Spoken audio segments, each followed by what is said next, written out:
Continuamos.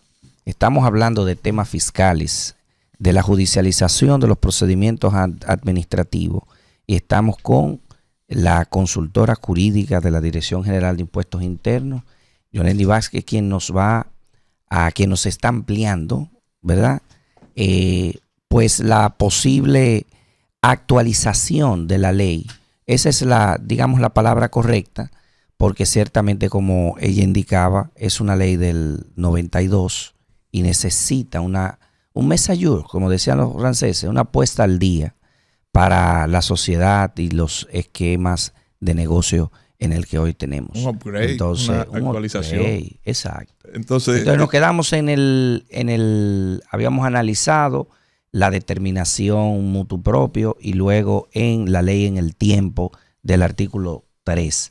Y hay otras novedades adicionales. Recordar que todos esos detalles en relación a la ley, estos puntos que estamos analizando, están tocando específicamente la parte sustantiva de la ley, no la parte impositiva. Si usted nos sintoniza ahora, puede acudir a YouTube y ver la primera parte del programa donde profundizamos esos temas que hemos dicho. Adelante. Sí, bueno, otra modificación que trae el proyecto del título 1, era justamente el tema de la responsabilidad solidaria. La responsabilidad solidaria de la obligación tributaria tiene el sentido de la verdad y de la prelación y necesidad inminente del Estado de recaudar. O sea, el Estado no pudiese esperar 15 años. El Estado tiene que proveer bienes y servicios sí o sí. Y es parte del contrato social estatal, o sea, no es opcional ni pudiese esperar. Y esto, evidentemente, pues el fin de financiamiento principal del Estado es el tributo. Entonces, no pudiese esperar 15 años que se levante un velo corporativo o que se vislumbre una situación económica societaria real. Y esto es alguna de las ventajas de ese crédito que es privilegiado y que tiene tantas condiciones especiales. Entonces, ahí en ese artículo 11 están todos aquellos que son responsables en derecho de la obligación tributaria. Es decir, yo tengo un contribuyente de hecho, que es aquel que perfecciona, que materializa el hecho generador, y tengo un contribuyente de derecho, que es una persona que la ley dice, mira, tú también, por disposición de ley, pues tienes que velar por el cumplimiento de esa obligación. Es solidaria, esa responsabilidad no es subsidiaria.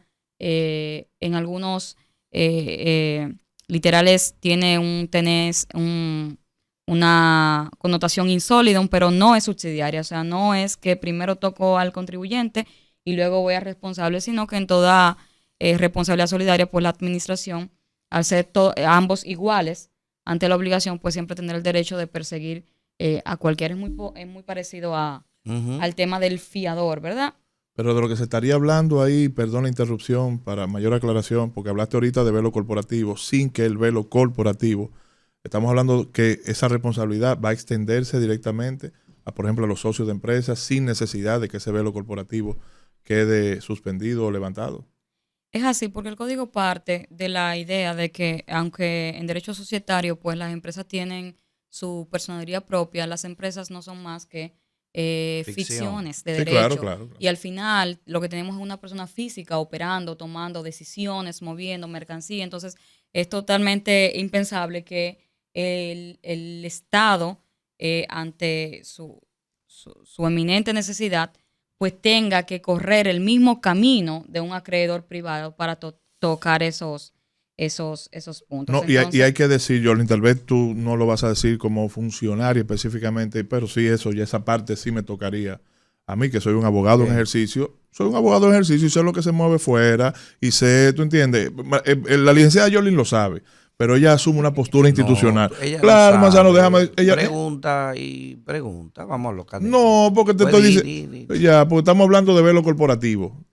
o sea, la población debe saber, no porque ahorita surge una persona y dice, wow, pero espérate, una compañía genera sus propios derechos, tiene personalidad jurídica. Es una ficción, pero tiene personalidad jurídica. ¿Cómo es posible que la responsabilidad a partir de esta modificación se va a extender aún más a los socios? O sea, puede surgir esa pregunta y gente que se va a ruborizar. Señores. Pero está así en el artículo 11, creo que es, ¿verdad? Sí. Para las obligaciones es formales. una responsabilidad solidaria abierta. Abierta. La del artículo 11.b, que toca indistintamente al accionista, al gerente, al administrador. Pero hay personas, y a eso es que voy, que van a querer pescar en río revuelto a través de la modificación. Y yo soy testigo, señores. Aquí los contribuyentes, si tú lo dejas, te constituyen 8 o 10 empresas, el mismo, en principio, para tratar de evadir o porque no está generando comprobante fiscal y constituyen otra, te cogen un familiar y constituyen otra, y tienen impuesto interno que hacer el macheo para identificar. No, pero espérate, mira, esta es la misma práctica, esta es la misma empresa, el mismo proveedor, para poder decir, no, pero esta empresa pertenece a esta también. Entonces, es un tema a nivel de inteligencia tributaria bastante intenso. Esa práctica se llama enanismo fiscal. Un contribuyente que, a sabienda de que su percepción de riesgo ha aumentado, pues decide corriendo abandonar una empresa, dejarla llena de deudas para que él no sea tocado.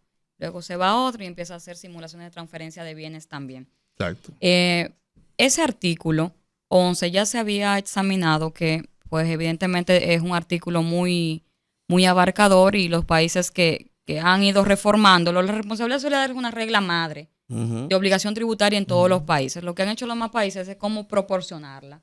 Algunos han decidido pues irse por la parte de la responsabilidad insólida, quiere decir el socio sería responsable solamente hasta el nivel de su participación accionaria, respecto proporcional a la deuda. Otros dicen no, el socio es responsable siempre que se den XY reglas de manejo indebido del negocio, y otros países han dicho no, es responsable siempre que se demuestre que él tiene control jurídico. Y el control jurídico, pues, es el conjunto de poder de decisión por el poder accionario y poder de decisión operacional. Sí. Nosotros tuvimos un margen de control jurídico en una modificación a la ley de mercado de valores de un 40%. O sea, se presume que cuando un socio tiene una participación superior a un 40%, siempre tendrá un derecho de opinión en la operación demasiado directo. Importante, sí. Claro. Evidentemente. Salvo eso las es una excepciones. presunción. Claro, porque una presunción. En República Dominicana tenemos esquemas societarios en donde el que decide apenas aparece por un uno porque están holdeadas. ¿Sí? Ajá. O sea, la mayoría la tiene un holding internacional y ese holding otra, pero al final el control jurídico descansa sobre el mismo beneficiario final. O sea que tendríamos que hablar de otros criterios también que definen control jurídico. El caso es que sí, que en esta modificación del título 1 se vio que era una norma indeterminada y que en algunos momentos pudiese ser vulnerable el derecho de defensa, y lo que se está proponiendo en el título es que el segundo supuesto, me imagino. El responsable solidario primero tenga un mecanismo de imputación. Quiere decir, mira, él no puede enterarse, vamos a presumir que él no tiene control de la compañía, el socio, él no puede enterarse de que la compañía debe cuando llega el embargo, sino que él debería poder tener el derecho de defensa en medio de la determinación y saber desde el principio, desde antes que se genere el crédito tributario, que esa compañía, que algo en esa compañía anda mal de cara a la renta, ¿sí? De cara a la administración tributaria. Y eso porque muchas veces se da el evento de que tenemos en el RNC un socio que en los hechos ya no está en la compañía. Y nosotros nos enteramos, evidentemente la administración no está conectada al registro mercantil. Es un deber formal del contribuyente ir actualizando siempre su RNC. Si sale un socio, usted va y actualiza. Si entra uno nuevo, usted va y actualiza. Pero hay contribuyentes que no cumplen con este deber formal. La administración no sabe que esa persona ya no está en esa compañía porque usted no lo informó. Y cuando llega el embargo, pues es embargado él y él dice, yo salí hace 10 años de ahí. Entonces, en ese procedimiento de imputación que se está proponiendo aquí es el momento debido para que el responsable solidario ejerza su defensa. Ese me gusta. ¿Y eso no es un arma de doble filo? No. En los códigos modelos ya está el mecanismo de imputación. Hay que darle la oportunidad de que él se defienda, no solamente la la empresa. Entonces, en la responsabilidad solidaria, eso es como lo que se está pretendiendo en este título 1. Yo entiendo la buena fe que encarna el espíritu de la modificación, pero yo lo que me voy al otro punto. Y si ese socio verdaderamente es socio de la empresa y tiene algún tipo de responsabilidad por salvaguardar y garantizarle sus derechos a través de ese mecanismo de imputación, yo estoy totalmente de acuerdo, pero también tengo que ponerme del lado del Estado. Pudiera entonces el factor sorpresa no ayudar a la institución a recaudar y retener y preservar ese crédito. Es decir, vamos a pensar de que esa persona es parte de la empresa y no pensar que no. No sé si me doy a entender. Sí, es lo que parte pasa de la es que empresa. otros países lo han resuelto con los oficiales cumplimiento. Tú ves cuando tú tienes un agente de recursos humanos para velar que se cumpla con la TCS. Sí. Asimismo hay funcionarios del cumplimiento de todas las normas, tanto ambientales como las impositivas, y ese mecanismo se aminora, sobre todo con la visión de los grandes contribuyentes, porque el contribuyente medio es una carga onerosa en su tema. O sea, simplemente estoy haciendo el abogado del diablo, es decir, darle la información previo a los embargos, a la resolución a los socios, eso pudiera alertarlos si tienen mala fe y digregar el tema de lo que son los capitales y la forma y la recaudación, entonces se dificultaría, digo yo. Sí, claro. La administración, ese es un reto. La administración cuenta evidentemente ante un riesgo eminente y justamente en este título se amplía el concepto de riesgo en este proyecto. Podrá trabar medidas conservatorias. Las medidas conservatorias establece el código pueden ser tomadas desde el hecho generador y no necesariamente desde la determinación de la obligación tributaria. Claro. Por lo que ante un comportamiento que llame a riesgo y un riesgo alto, pues lo que debe la administración es, mientras va determinando, tomar una medida conservatoria o también la puede tomar cautelar o provisional en sede, que no necesariamente son conservatorias. Lo que buscan es la eficacia del acto final de determinación. Claro, que se puede ejecutar la determinación Exacto. final. Bueno.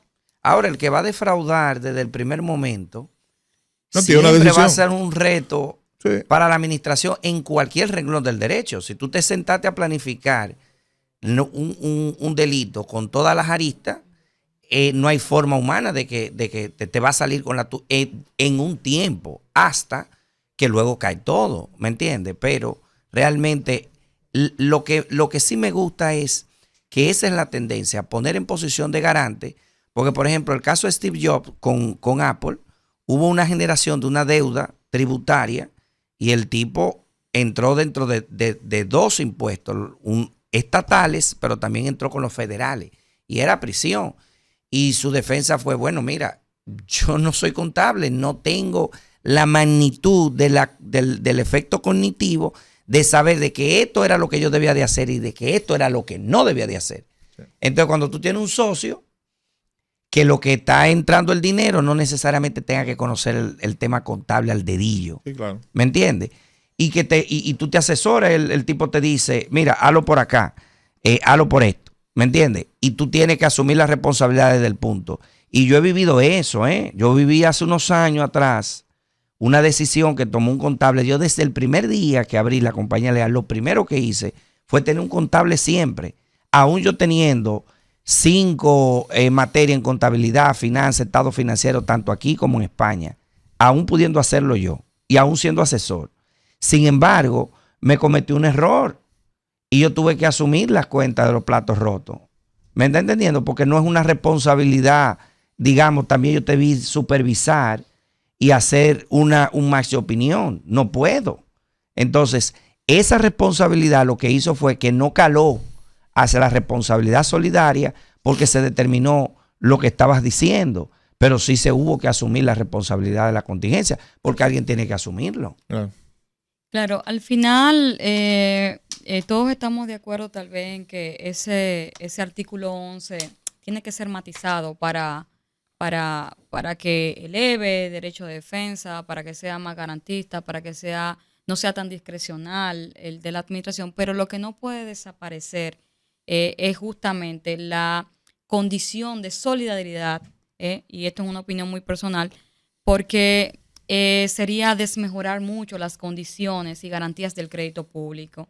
Y eso tiene un impacto en la percepción de riesgo de las administraciones, así yo lo comentaba en un tuit, que se proyecta de manera directa en la recaudación, porque es un error pensar que tal vez esa alta meta, 802.000 millones de pesos, se consigue por cumplimiento voluntario. O sea, hay más de un 45% que hay que empujar y es a base de percepción de riesgo. Y esa condición del crédito es una de las grandes garras de la administración, que es natural de él y que existe casi en todas partes del mundo. Yo no recuerdo, y ya he dedicado unas cuantas horas al estudio del derecho tributario, algún código latinoamericano que no tenga la responsabilidad solidaria. Es una condición especial del crédito público que debe ser así por la, como decía ahorita, por la condición de inmediatez que tiene que tener la recaudación. Sí, la recaudación estatal. Como ¿Y cómo, medio por ejemplo, van los financiamiento. números de la recaudación, esa misma voluntaria de la que pues hay que como que empujar? ¿Cómo van los números en eso? En miles de millones. ¿Se tienen esos datos? Sí, no, el año pasado la administración, la Dirección General del Puerto Interno cumplió su meta completa. Con el reformulado la meta era de 764.000 millones de pesos. Fueron recaudados todos. Y para el 2024, con la ley de presupuesto, la meta es un 7.4 más, que son 820.000 millones de pesos. Eso es lo que se espera recaudar para el 2024 en la Dirección General de Impuestos Internos. Sí. Ok. Pero por el momento en esta gestión nunca hemos dejado, todos los meses llegamos a la meta, todos los años cumplimos con la meta. Excelente. Y esa es una de las preocupaciones justamente de esta decisión, es una acción directa.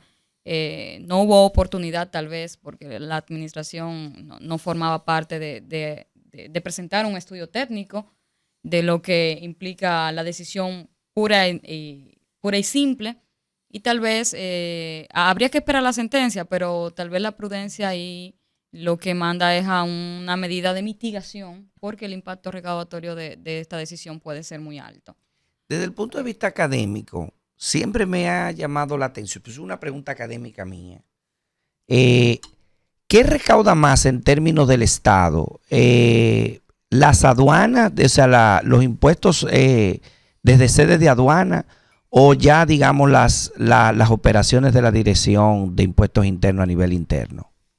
Mira, para el 2024, la meta de la Dirección General de Impuestos Internos es de 820.000 millones de pesos. La de la Dirección General de Aduana es de 253.000. La recaudación interna es el gran fuerte del presupuesto. Fíjate que los hechos generadores en aduana están muy limitados a la importación. Sí. Y es un espectro un poco más pequeño. Por eso aduana tiene otras funciones que no son solo recaudadoras. Tiene unas funciones de seguridad nacional, ¿verdad? Con el tema de los puertos y demás. Y todo el grueso de la recaudación se concentra, el gran grueso, en la Dirección General de Impuestos Internos con las imposiciones internas. Ok, sí. Ok. Fíjate, quería una comentarte solidez que... en la economía. Correcto. Quería comentar un poquito de tal vez otra modificación del código, que es el tema de... Ahí en el artículo 28, 18, están las formas de extinción de la obligación tributaria. Y dentro de esa forma de extinción está el pago como forma de extinción natural de toda obligación. Y con el pago, este proyecto trae varias modificaciones. Lo primero es que se amplían las prórrogas para el pago, se introducen por primera vez en el código el tema de los acuerdos de pago. Los acuerdos de pago no están en el código tributario. Se introduce el método de imputación de pago. Es decir, el código no establece cuando tú pagas a qué se le aplica el pago. Nosotros tenemos un método adquirido del sistema financiero que es el método adevengo, que lo que quiere decir primero se debe extinguir la sanción, después se debe extinguir el recargo, el interés y por último la base impositiva. La base impositiva. Primero la deuda propia, antes de la deuda solidaria. Bueno, el código establece entonces por primera vez en este proyecto la imputación. También se habla del tema de la figura del pago bajo reserva, que siempre se ha dicho que si tú pagas la obligación y baja al tribunal, pues el recurso queda sin objeto porque ya la obligación se ha extinguido. Entonces, con esta figura lo que se busca es que el contribuyente que pague y quiera seguir en el tribunal, pues su recurso se mantenga con vida en búsqueda de la verdad. Si gana, pues se le generará un crédito. Se le generará un derecho a reembolso. Y si pierde, pues no pasa nada porque ya pagó, ¿sí? Me gusta. Y luego también está el tema de la excepción de pago en especie. Eso tampoco está en el código, el tema de la dación en pago, y queremos regularizarlo en este proyecto. Por ejemplo, dos cosas. Hay vinculadas reformas para la parte punitiva. Es decir, veo que la sanción mayor son 2 años. Entonces no se vislumbra una actualización de ciertos tipos penales tributarios en esa reforma. Sí, mira, se está introduciendo en este proyecto un hecho penal, un hecho punible, que es la difusión de información reservada. La información tributaria tiene como únicos fines los fines tributarios. Entonces se da que a veces, o se pudo dar que esta información es usada para otros fines, puede ser usada por otros fines. Entonces se crea ese tipo penal que castiga al funcionario que hace un uso indebido de la información tributaria que recibe. Y con los demás tipos, pues la pena se está aumentando a 5 años, porque la defraudación queda a 2 años y se hace un poco ya un delito muy poco competitivo respecto a los otros delitos, por ejemplo, societarios, bursátiles, financieros, respecto a la pena, a los otros delitos, y entonces se relaja la conducta, se relaja y se está aumentando en este proyecto a 5 años. Esa es la propuesta. Bueno, la pena. Lamentablemente, Yoli, hemos llegado al final. Ya Isidro me está haciendo más señas que un catcher perdido de las Águilas, lamentablemente. Entonces, tenemos que irnos pues a darle paso a Fausto. ¿Fausto viene hoy, Isidro? ¿O no nos puede regalar media hora de Fausto? No. Entonces, decirte que el programa ha sido dividido en 3 bloques. Hay 2 bloques educativos sobre la modificación a la ley. Uno, decirle a la población, ¿verdad?, a la comunidad, y que seguimos abiertos a una próxima visita porque hay mucho material. Creo que quedó material pendiente en cuanto a la modificación. De conformidad con tu agenda, pues usted hace requerimiento, que usted sabe que este programa es parte de su familia. Señores, hemos llegado al final del programa. La institución más grande del pensamiento jurídico en radio, pues se despide hasta el próximo sábado.